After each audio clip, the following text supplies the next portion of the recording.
अगर हम इतिहास में जाकर देखें तो ऐसी बहुत बारी गांधी परिवार ने हमें इतने रीजंस दिए हैं कि हमें आरएसएस को क्यों नहीं अपनाना चाहिए। जी हाँ, अगर मैं आपको पिछले दिनों लेके चलूं, जब जवाहरलाल नेहरू भी इंडिया के प्राइम मिनिस्टर थे, उन्होंने बहुत हद तक आरएसएस को हटाने की कोशिश की थी। इनफैक्ट सिर्फ जवाहरलाल नेहरू ही नहीं, महात्मा गांधी भी आरएसएस के सख्त खिलाफ थे।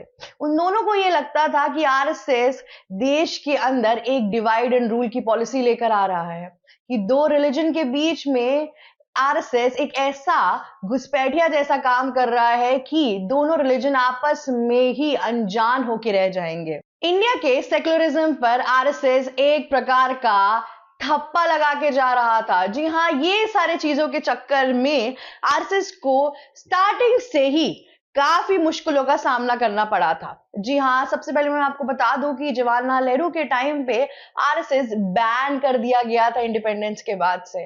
वो उनका कहीं निकलना, उनका कहीं जाना बैन हो चुका था। वो अपनी शाखा संघ की बातें, चीजें कहीं पर भी नहीं फैला सकते थे।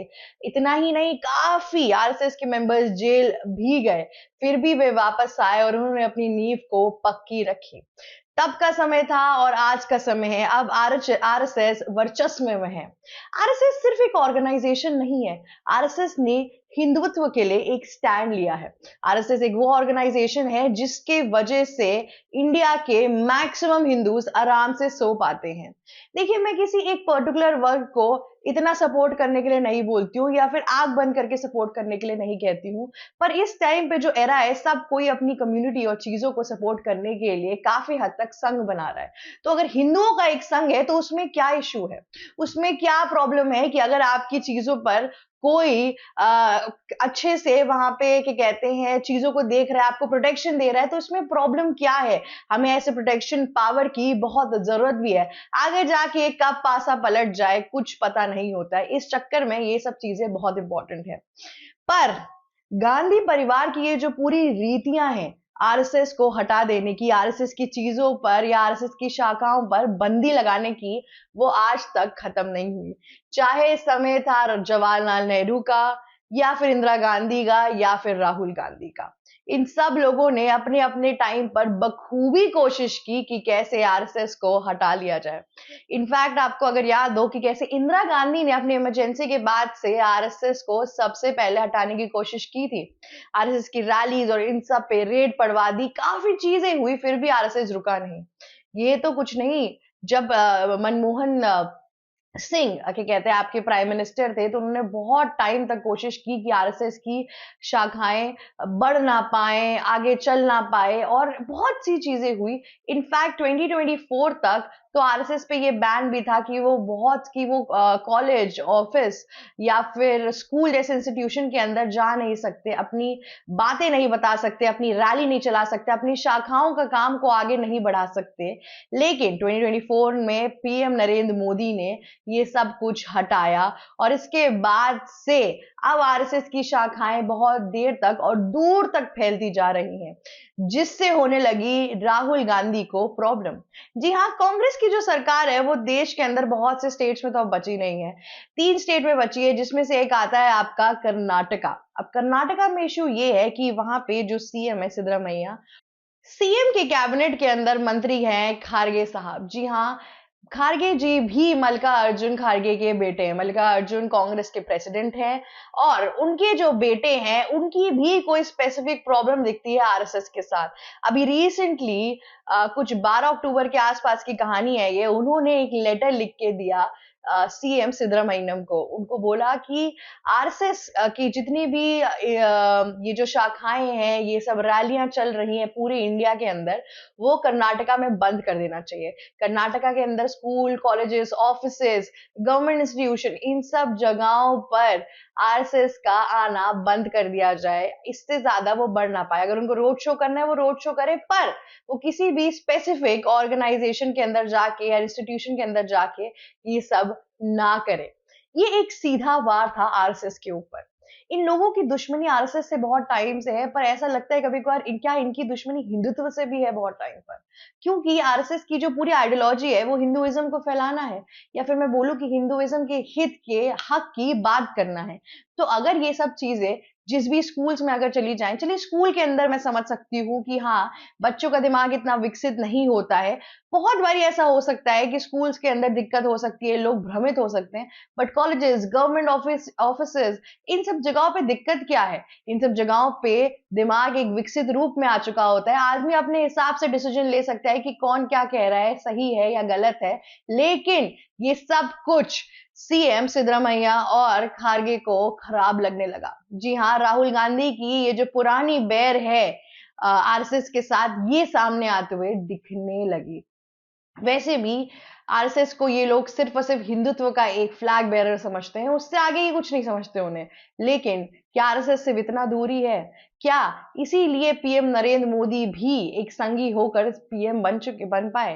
ये जो सब सवाल है आरएसएस के ऊपर, ये बहुत तरीकों से बहुत बारी आपके सामने आ जाते हैं, लेकिन इन सब का एक ही आंसर है कि अगर इंसान कोई अपनी जो काम कर रहा है वो ढंग से कर रहा है, सही से कर रहा है, तो वो आगे बढ़ता ही बढ़ता है। इसी तरीके से आरएसएस भी आगे बढ़ रहा है। लेकिन खारगे का ये पूरा डिसीजन गया सिद्धरामैया के पास। सिद्धरामैया ने पूरे 8 दिन लिए इसमें सोच विचार चीजें करने के लिए। अब एक नया डिसीजन आएगा, और अगर आरएसएस को बैन कर दिया गया तो इसके लिए एक रैली भी उठेगी, एक पॉलिटिकल कॉन्फ्लिक्ट होगा कर्नाटका के अंदर, क्योंकि कर्नाटका गवर्नमेंट को कुछ तो कुछ ना इशू है। वो सेक्युलरिज्म का कुछ नया एक अपना रूल बुक लेकर आते हैं।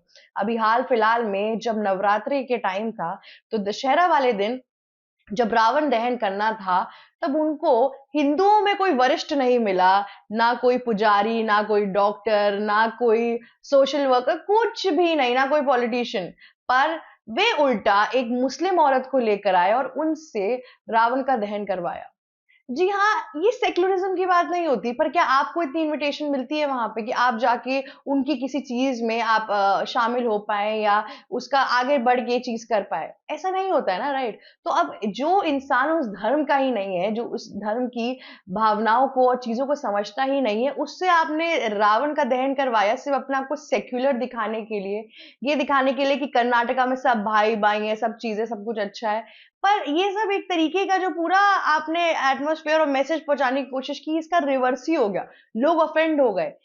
सेक्युलरिज्म लाना है तो बहुत तरीके हैं, पर ये सब इतने विजिबल तरीके करके अपना वोट बैंक भरने के लिए सब कुछ करना, ये कांग्रेस पार्टी की पुरानी नीतियों के अंदर आता है। जी हाँ, ये सिर्फ बात इसकी नहीं है। कुछ समय पहले जब बानू का केस हुआ था, जहां पर ट्रिपल तलाक पे काफी बड़ा केस चल रहा था, उस टाइम पर जब सरकार कांग्रेस की थी, तो उन्होंने पहले एक ट्रिपल तलाक के साथ थे। वो उन्होंने कहा कि हाँ, ये गलत है, इस्लाम में इस चीज को बदलना चाहिए। लेकिन जब उन्होंने देखा वोट बैंक हट रहा है, सब कुछ हट रहा है, उन्होंने वो बैन ही हटा दिया ट्रिपल तलाक से। फिर से वो जारी हो गया, लेकिन उसके बाद से पीएम नरेंद्र मोदी पे उस पे बैन लगाया, साथ ही साथ एल्यूमिनी जैसी चीजें लेकर आए, इद्दत पीरियड जो वो कहते थे, वो सब कुछ हटाया। ये सब कुछ बीजेपी के आने के बाद से ढंग से सिस्टमैटिकली हुआ, वरना इतने सालों से मुस्लिम औरतें सिर्फ 3 शब्द पे उनकी जिंदगी तबाह हो जाती थी। जी हाँ, ये सब कुछ जो चला आ रहा था, इसकी रीतियां तोड़ी हैं किसने?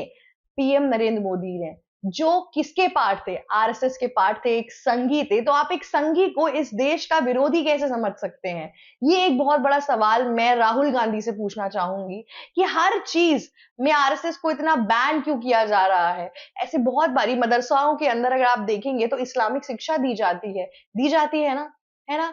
अब आरएसएस भी अपने हिंदुत्व की शिक्षा दे रहा है, तो उसमें इश्यू क्या है, प्रॉब्लम क्या है? या तो हर जगह पे अपने रिलीजन की पढ़ाई कराना छोड़ दो, लेकिन अगर आप ये नहीं कर पा रहे तो सिर्फ एक ही वर्ग को इतना कुछ क्यों झेलना पड़ रहा है?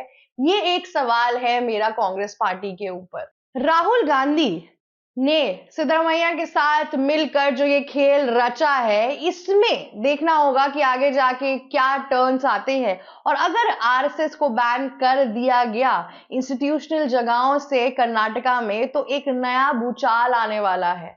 जी हाँ, अगर इन लोगों को लगता है कि अपनी ये सरकार लेके बहुत दिनों तक अपनी मनमानी चला पाएंगे, तो ऐसा कुछ नहीं है। संघ मजबूत होते जाएंगे। देश का हर युवा और हिंदू एक सवाल उठाएगा कि क्या हम भी इस देश के एक पार्ट नहीं है?